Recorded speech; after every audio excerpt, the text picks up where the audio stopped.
رمضان کی 17 تاریخ سن 2 ہجری۔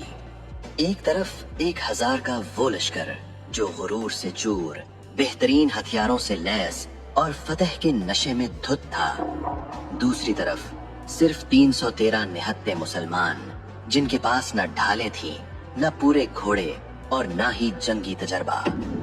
انسانی تاریخ کا وہ دن جس نے رہتی دنیا تک کے لیے طاقت کا فلسفہ بدل دیا۔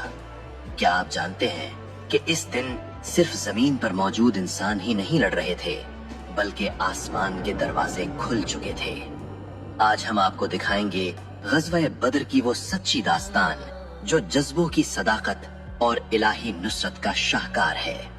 مکہ میں مسلمانوں پر ڈھائے جانے والے مظالم جب حد سے بڑھ گئے تو اللہ کے حکم سے ہجرت مدینہ ہوئی تھی، لیکن قریش مکہ چین سے نہ بیٹھے۔ وہ مسلمانوں کو معاشی طور پر تباہ کرنا چاہتے تھے۔ قریش کا ایک بڑا تجارتی قافلہ ابو سفیان کی قیادت میں شام سے واپس آ رہا تھا۔ اس میں مکہ کے ہر گھر کی پونجی لگی تھی۔ نبی کریم صلی اللہ علیہ وسلم نے اس قافلے کو روکنے کا ارادہ فرمایا تاکہ قریش پر معاشی دباؤ ڈالا جا سکے۔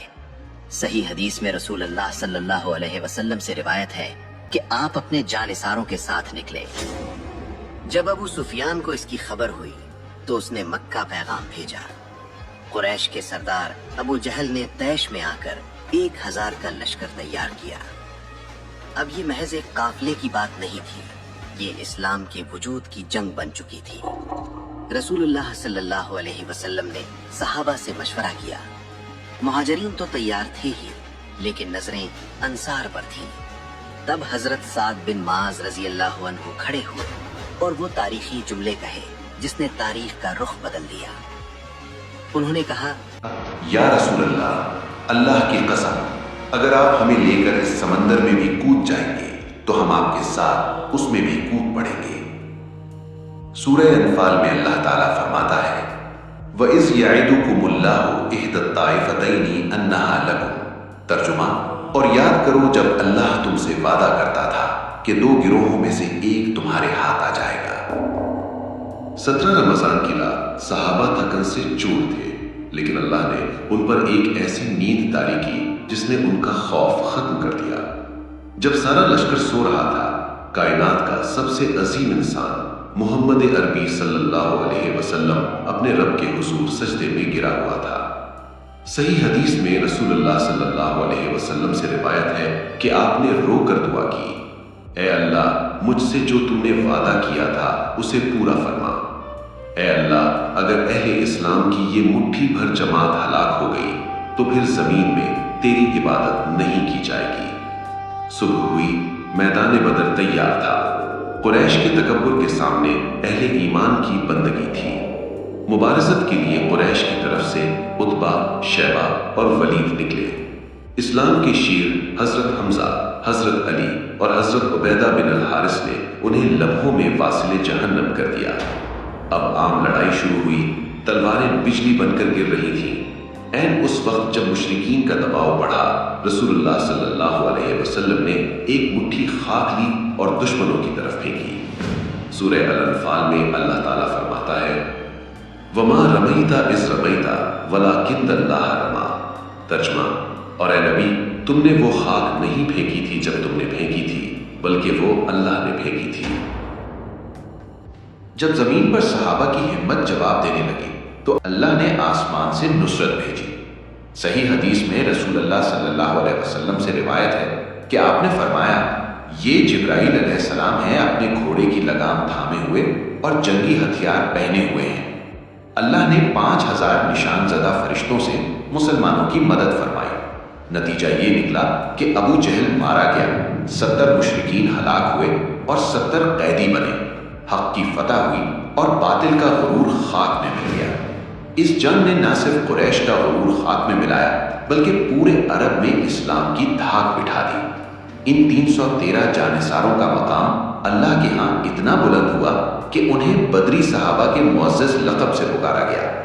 صحیح حدیث میں رسول اللہ صلی اللہ علیہ وسلم سے روایت ہے کہ اللہ تعالیٰ نے اہل بدر کی طرف جھانک کر فرمایا، تم جو چاہو عمل کرو، میں نے تمہاری مغفرت کر دی ہے۔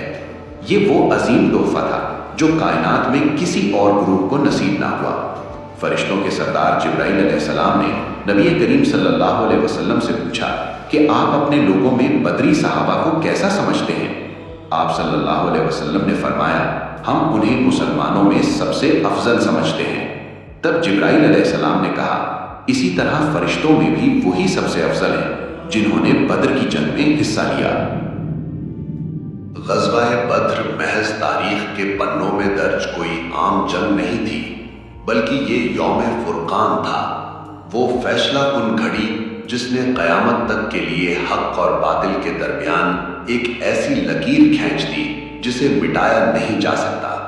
اس دن ریگزار بدر کی تپتی ریت پر اللہ نے کائنات کو یہ ابدی پیغام دیا کہ فتح و نصرت کا دار و مدار مادی وسائل، کثیر تعداد یا جدید اسلحے پر نہیں، بلکہ سینوں میں موجزن اس ایمان اور اللہ کی ذات پر اس غیر متزلزل بھروسے پر ہے جو پہاڑوں کو متزلزل بھروسے پر ہے جو پہاڑوں کو بھی اپنی جگہ سے ہلا دیتا ہے۔ آج 1400 سال بیت جانے کے بعد بھی بدر کا وہ پکارتا ہوا پیغام انسانیت کے لیے مشعل راہ ہے۔ یہ معرکہ ہمیں پکار پکار کر کہتا ہے کہ جب کوئی قوم یا بندہ اپنے ارادوں کو خالص کر کے خود کو مکمل طور پر اپنے رب کے سپرد کر دیتا ہے تو وقت کی بساط پلٹ جاتی ہے اور آسمان سے نصرت کے فرشتے آج بھی اتر سکتے ہیں۔ ضرورت صرف اس امر کی ہے کہ ہم اپنے اندر وہی بدر جیسا تڑپتا ہوا ایمان، وہی سجدوں کی لذت اور وہی جذبہ جانثاری پیدا کریں، کیونکہ جس کا حامی اللہ ہو اسے دنیا کی کوئی طاقت شکست نہیں دے سکتی۔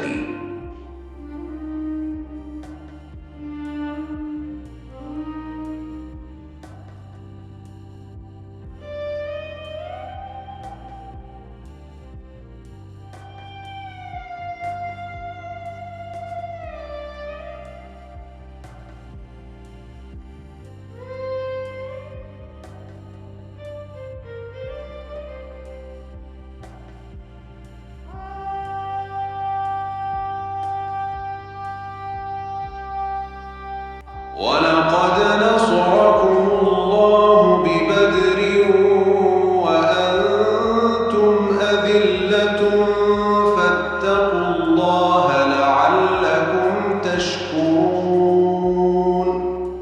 اور یقیناً اللہ نے بدر میں تمہاری مدد کی تھی، حالانکہ تم اس وقت کمزور تھے، لہٰذا اللہ سے ڈرو تاکہ تم شکر گزار بنو۔ اس ویڈیو کو زیادہ سے زیادہ شیئر کریں تاکہ ہماری آنے والی نسلوں کو پتہ چلے کہ ہمارے اسلاف نے اس دین کی حفاظت کیسے کی تھی۔ اللہ ہم سب کو روضہ رسول صلی اللہ علیہ وسلم کی زیارت نصیب فرمائے، آمین۔